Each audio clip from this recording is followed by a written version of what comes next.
this is wmpyr here to answer a question that I just got recently, very recently, and it says this, here's a question, wmpyr.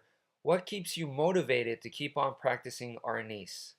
The reason I asked this is because I recently stopped practicing when I started thinking how much more effective the gun is in this day and age, which I don't like. If it isn't drawn, the guy with the gun will win 9 out of 10 times. So, okay, here is my 2 cents. These are just my thoughts, so don't take it personally or anything. Basically, when you say 9 out of 10 times, this is from a very generic perspective.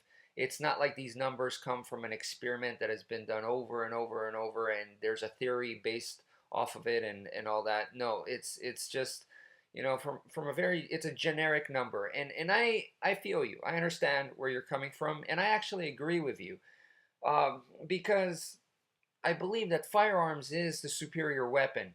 If it wasn't, then in this day and age today, police officers, their primary weapons would be knives, nunchucks, and stuff like that, okay? Same with soldiers. Instead of running around with assault rifles and submachine guns, they would be carrying sais, tonfas, spears, and stuff like that as their primary weapon, and they don't, all right? So that tells you something right there. On the flip side, okay, combat and self-defense, they're very, very broad terms, okay? So once you include specific scenarios, and you got to ask yourself, which scenarios are you willing to prepare for? Which ones are you interested in? You can't prepare for them all, okay? So for certain scenarios, like let's say you're jogging, you like to run to stay in shape, so you're a jogger and you run, and there are some dogs in the area that are very mean and scary, and the owner doesn't like to put them on leashes, all right? So in that sense, you want to carry a knife. You don't want to jog with a gun. I completely understand. So for that person in that specific scenario, the knife would be better for that person, and maybe they're more comfortable with it. Okay, so specific scenario and also personal preference. Comfort does make a huge impact in combat. Okay, so that's why even if you had a guy training in martial arts for 10 years and he gets into a street fight, boom, gets hit for the first time, he's going to revert back to brawling. He's going to go back to his comfort zone, which in this case, he failed to make martial arts his true comfort. So he goes back to that. So that just shows you that comfort is important. So personal preference, comfort, and specific scenario. So when you include those two, then this 9 times out of 10, to me, it kind of goes out the window. In my case, 9 times out of 10, well, that 1 time out of 10, that's the scenario that I care about. The other 9 times, I don't care about. Like if it's a drive-by or whatever, I don't care about that. There's a limit to where I want to prepare myself to. Am I going to prepare for Zompak? No, I'm not going to prepare for Zompak. So some people do, and that's fine for them. Okay, so I'm just saying everybody's different in that sense. So okay, yeah. That being said, I've said this before that. If you're doing martial arts, you're training martial arts for combat, then you are missing out big time. That actually combat is the least important part in martial arts training, believe it or not. That's my own perspective. I view martial arts pretty much as it says art, martial art. So the best analogy that I could give you, and this is one that I've recently started using, is to call it like a painter, an artist. To me, a martial artist is very, very similar to a painter. You're working on your own craft. It should be very, very individualistic. It's your own expression, and it's your own craft that you've been developing. So that's the way I view martial arts. It's your own path that you keep following and you keep working on and you keep perfecting, here and there, your own way. Okay, so to me, that's martial arts.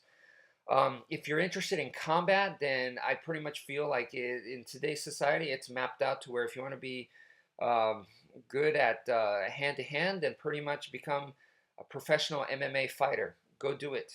Go train MMA and go compete, become a pro fighter. You're going to be able to handle quite a bit. You're going to be awesome. So go do that. If you're interested more with weapons and firearms and stuff like that, then go become a soldier. And I don't mean just join the military. I mean become special forces and go see a lot of action. Okay, become high speed and all that.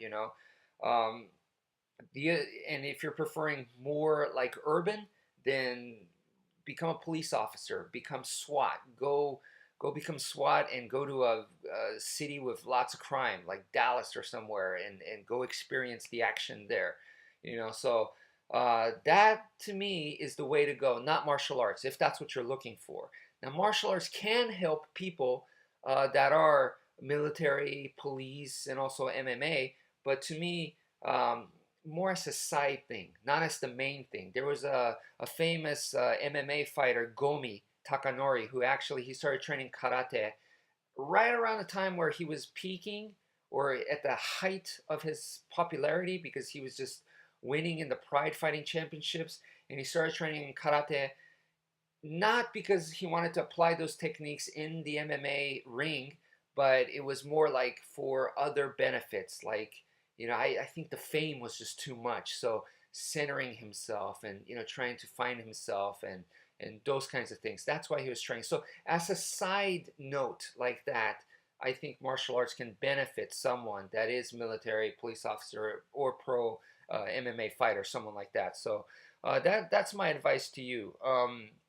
Now, why do I keep training in martial arts? And I know you asked arnis, but to me, I don't limit myself to arnis or Filipino martial arts. So that's why I view it as martial arts. I have a love for all martial arts, and I really enjoy the various disciplines and stuff. I couldn't study everything. It's impossible to study everything because there's just so much out there. But yeah, I really enjoy it, and really, it's I said there's a lot of benefits to martial arts, and more than just being practical, tactical, and effective. More than that, there's a whole lot of other best spiritual, moral ethic code, and all kinds of other things, fitness and blah blah blah blah blah.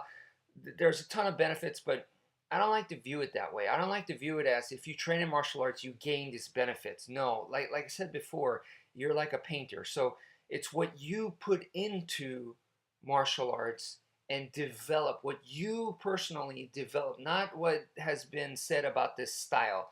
Like if you train in Thai fighting, Muay Thai fighter is the best in stand-up fighting, or if you train in BJJ, you're going to be the best at ground fighting, or forget all that. Okay, none of the reputations, nothing like that. What you put into the art and you develop and you create, okay, that's the way I like to see it. Is so the more you get out of it, the more you put in. So if you quit right away, or you feel like you're not benefiting or whatever, and you stop, then you're really, to me, you're missing the point of the path, the martial do aspect. So maybe that's something for people to explore, because I realize that we live in such a heavily commercial, marketing consumer type environment, that's the way we also view martial arts, and that's, if I train in this, what can I get out of it? I don't think so. They saw the spiritualism, they saw the mysticism, and it wasn't like, oh, that's a bunch of hocus pocus nonsense. No, it was a way of life, something that meant more. Not religion, not religion, but something more, so something, I don't know how to describe it, but definitely something magical. So anyway, thank you for watching. Hope that helps, and take care.